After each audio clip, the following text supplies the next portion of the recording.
All right, kings, gentlemen, everyone else, welcome to yet another exciting episode of Massive Floral Bloom. And today we're going to have to talk about the very public fallout between Elon Musk and Donald Trump. And what does that mean for the future of the administration, the United States, and the world? Now, I went to sleep yesterday, and to my great surprise, I woke up to find out that Donald Trump and Elon Musk had a very bitter divorce over Twitter.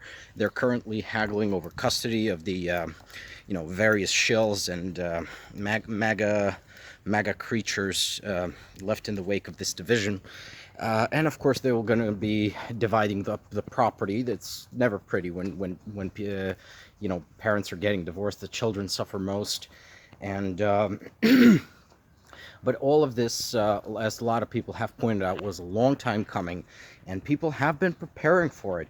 And you know who has been preparing for it the most? Well, I gotta say, Elon Musk, Peter Thiel, and their little puppet, JD Vance. I think they understood from the start that one way or another, Trump was gonna have to go. He would go. I mean, let's face it. Trump is like 80 years old. He's literally a demented mummy. His brain, he was never that smart to begin with, but his brains have completely turned into mush. He's talking to himself, just mumbling through everything.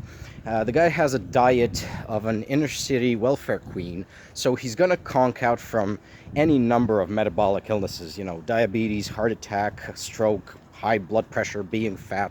It was always in the cards. And of course, he's an egomaniac. He's unpredictable. He cannot be relied on to implement the program that the PayPal mafia, the Thiel and Musk and Vance and their little gargoyle, Mr. Mencius Moldberg, Mr. Curtis Yarvin, wanted implemented. So they always had a plan B. The plan B was JD Vance.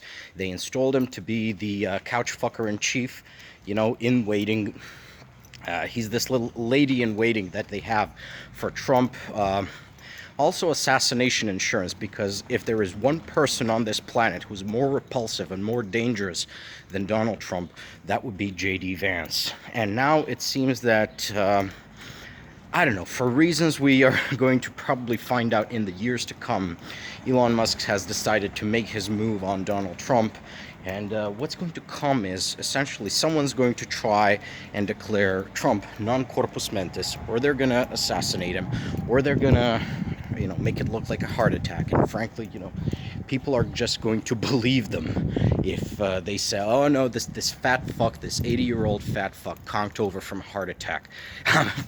I would have believed it if they had not gotten public. But see, that's the thing. These people are not that smart. They're not, and even if they do have quite a bit of processing power in their heads, I don't think they do. But even if they do, a lot of these people are dorks. They don't know how to handle adrenaline rushes. They don't know how to handle themselves with people. And so this fallout really is the result of toxic narcissism, the toxic, abusive, narcissistic personality of Donald Trump clashing with the crippling insecurity of Elon Musk. As we know, basically, Elon Musk has been essentially told by his father systematically over the course of his childhood that he'll never amount to anything. So all the things that Musk does are essentially an attempt to fill up that gap in his personality with stuff and achievements. The problem is that's not how the human psyche works. So he's always going to feel less than, because he is less than. Let's face it.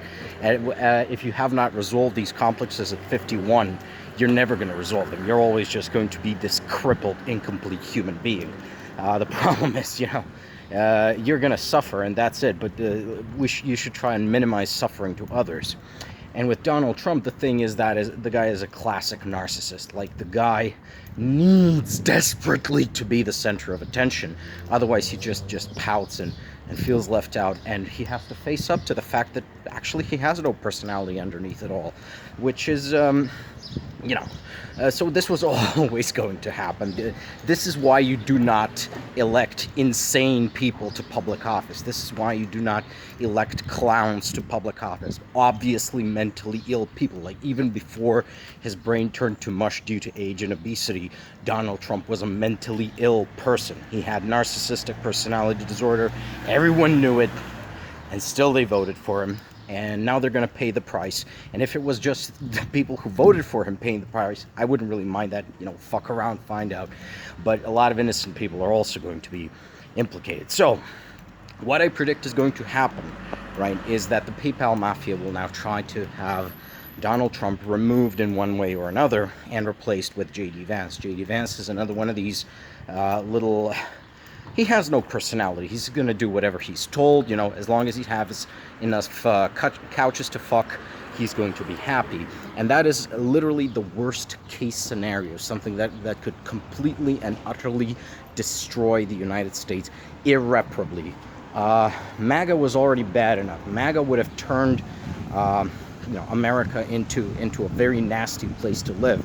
But a Vance presidency was something that, like I said, was in the cards from day one.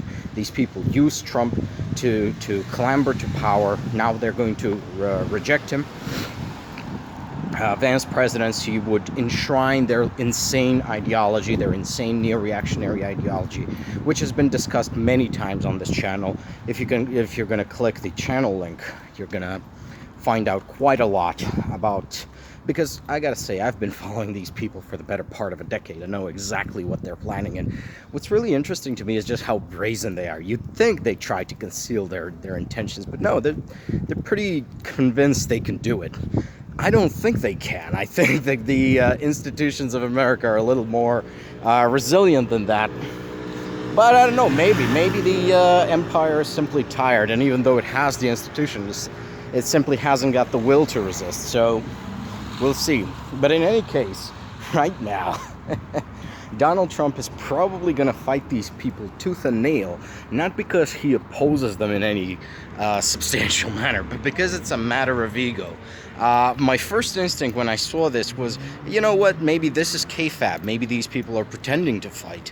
But then Elon Musk did the unforgivable. He said, you know what, Donald Trump is in the Epstein files. And let me tell you, I did not doubt that for a second. I mean, obviously Donald Trump is in the Epstein files.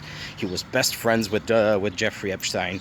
They are documented to have been, raping little girls together. So, yeah, obviously. But on the other hand, so is probably Elon Musk, and so is probably Peter Thiel, and a lot of these people, they're all in the Epstein files. It's how Mr. Epstein was gathering compromat on important people. It's just the way the world works. Pedophile compromat. Anyways, so after Elon said that, after Elon dropped that, I think that was the bridge too far. That was a point of no return for our little Mr. Elon Musk. He has crossed the Rubicon, and I think he's going to find out now that he has crossed the Rubicon and thrown down the glove before old Mr. Pompey Magnus, because that's the thing. Everyone's saying, oh yeah, Trump is Caesar. Well, Caesar was young. Caesar was energetic. Caesar was, he was a charismatic fella. Trump is more like Pompey Magnus, although without the competence, because at least Pompey Magnus destroyed piracy in the Mediterranean. I don't think Trump has accomplished anything nearly as significant as that. So yeah, the glove has been thrown down, and we're going to be seeing some good old-fashioned power struggles within the late Republic.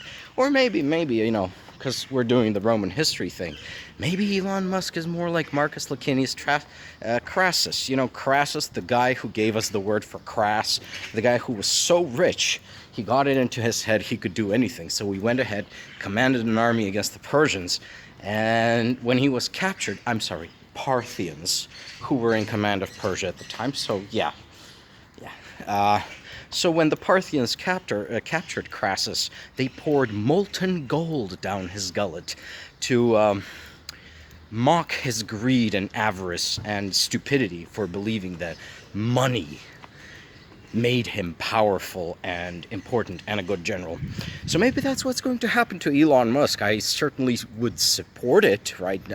This is definitely a person who needs to be reminded that having money does not make him special.